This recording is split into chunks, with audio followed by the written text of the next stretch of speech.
Hi there, welcome back. Right, new bike in the stable. So let's show you a little bit about it, what it is, what it's here for, and what we're going to do with it, at least today.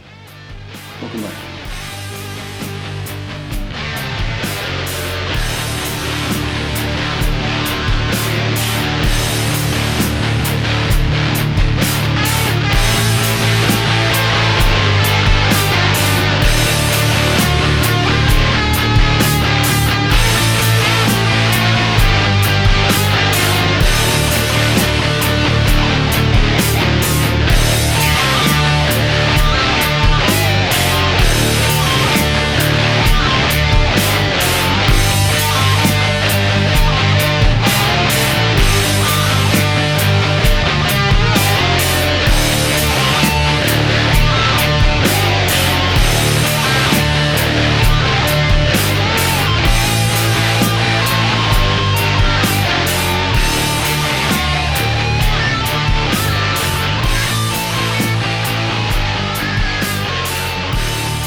Right, so as you can see, we have a Turbo XJR. Now this I picked up for an absolute song. It was on eBay for sale and on Gumtree as well.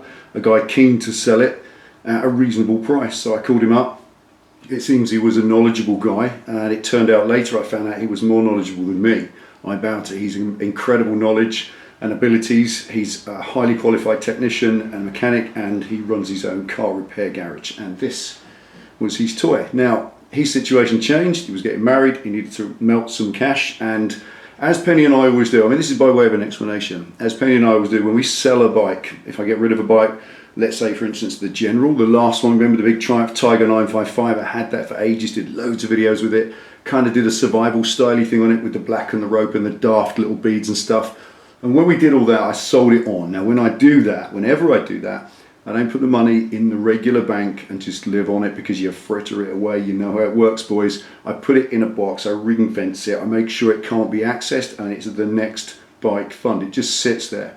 Not burning a hole because it doesn't need to, but when the right thing comes along, when I see something that I think is worth investing in, I'll go and grab it because we've got the money there. It's nice to have it, and then your bike fund becomes a permanent thing. So as perhaps in the future, maybe we'll move this on and sell it, that money will go back in the box for the next one, and that gives us a stream of motorcycles that we can put on the bench to make videos for you, and that's where this has all been. Now, obviously we've got the Street Fighter build going on, that's a sports bike. Obviously I've got a Harley Dyna, that's going to give us lots of Dyna videos as we go on, lots of Harley videos, and as you already know, the Triumph has been here 4 years now. We went in 2013.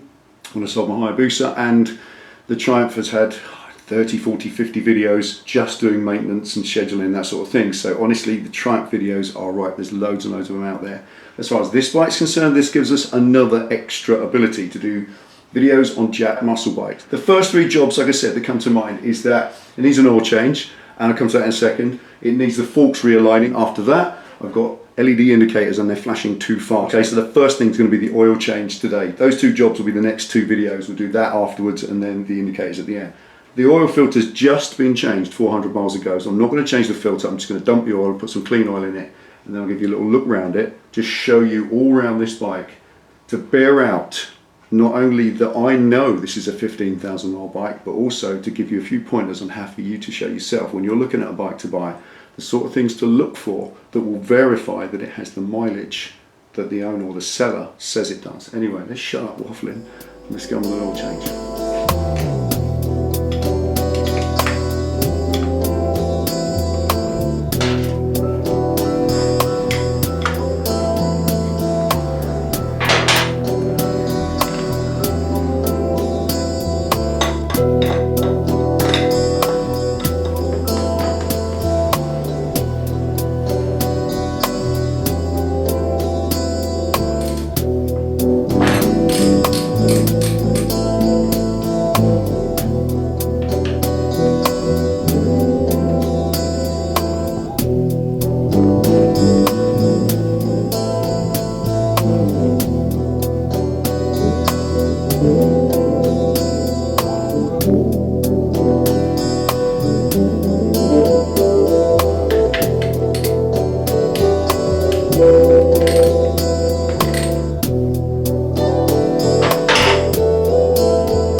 Okay, right, let's drain the old oil out now, and I'm very happy that I did because it ain't nice. No silver bits in it, which is always good, and doesn't smell funny. It's just oil that's done 500 miles, but 500 miles with an elderly turbocharged engine. And I say elderly, not in mileage, but just in vintage, which means that when this engine was designed, it wasn't designed to run as precisely as a modern engine in a brand new bike today. This is 20-year-old technology. In fact, the actual technology in this engine is probably more like 30 years old. It goes right back to the Yamaha XS 1100. It's pretty much the same mill, if you like, the same block, but the engine itself is in lovely, healthy condition, so I'm really happy with that. That's drained everything out, and now it's got to put the stuff in. Like I said, the guy would have used, and I've no issue with this, I'm not making a criticism of it, I really am not. The guy would have used the oil from a big 50-gallon drum in his workshop. That's what all workshops and garages do. It's the only way to run a commercial business. They don't go and buy these and then put these in, because these just are retail money. You know, this is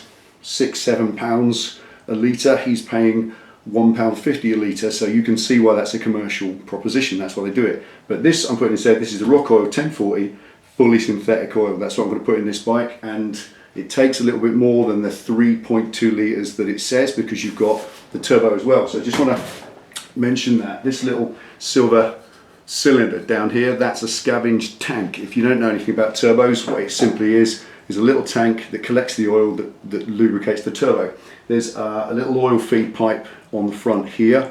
It's taken off the bottom of the crank, so right down at crank level on the other side, I won't bore you with kind of showing you around, there's a little takeoff where it takes a feed of oil from the sump.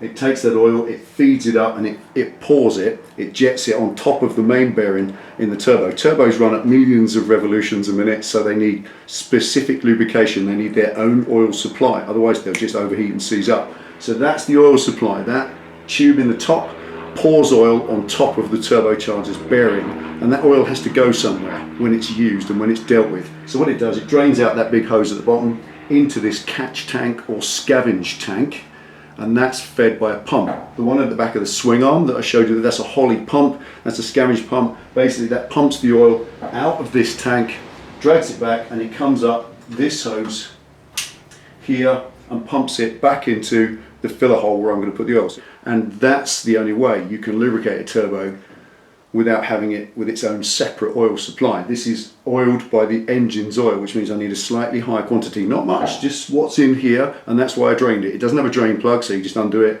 turn it upside down and tip out the quantity of oil. It was less than a cupful, but it's good to get rid of it, because like anything, if you can purge the oil as much as possible, you'll get the cleanest quantity of oil in the new supply when you put it in. So let's get the new oil in to at least the amount that this one was, and then see how much came out and try and level it so I've got the same amount in. It should be at least 4 litres. Let's go.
doesn't get any easier than that. Quick oil change, job done, and that's one of many. Now I'm not going to number this, not going to make it into a project with a long list. That's the Street Fighter. This is just going to be a daily user. I'm going to use it, nip to work, go out and see some mates and so on when it's maybe a bit inclement and the Harley doesn't want to get dirty. So that's what this is for now. But it is really a well-preserved bike, and as I said back before I started the oil change, there are lots and lots of telltale signs on this that tell me it's a looked after bike, and that 15,000 miles, that measly low mileage it's got, is genuine. It's little things like this. On the fork legs, you get this brushed finish, which is from the factory, and it's got like a clear coat over the top of it. If that corrodes and that pickles up, then the aluminium underneath it starts to get pickled up as well, and that then needs to be buffed and polished, and then you re-lacquer over the top. So what you end up with is a mirror finish, looks nice, with some clear coat over it, looks nice. But what I've got is the original factory brushed aluminium finish with lacquer over the top that's undisturbed. So that shows they've never seen bad weather continuously in order to pickle up, because this factory finish lacquered aluminium, it is notoriously poor quality, it always corrodes, and there is corrosion on it. There are little tiny marks and bits and pieces, so it hasn't been restored, it's just fine, preserved, unrestored condition, and it's quite rare for a big muscle bike, because these, as time's gone on, they've become popular now because they still make the XJR 1300 in a couple of different styles, and it's still a very well respected bike. This is the early 1200, and it has had a very, very privileged life of being looked after and loved and taken care of. There's masses of compression, done a compression test on it, it's up about 88%, which is more than you'd ever ask for a bike that's, what is it, nearly 20 years old. So I'm really happy, and more importantly, every one of the 4 cylinders is within about 3% of each other, so you haven't got a worn one, and that's what always causes problems, things like balancing carbs and so on. Now I know a lot of you are going to ask for, can you do a carb balancing video, can you do some, but I can't on this, because this is a turbo bike.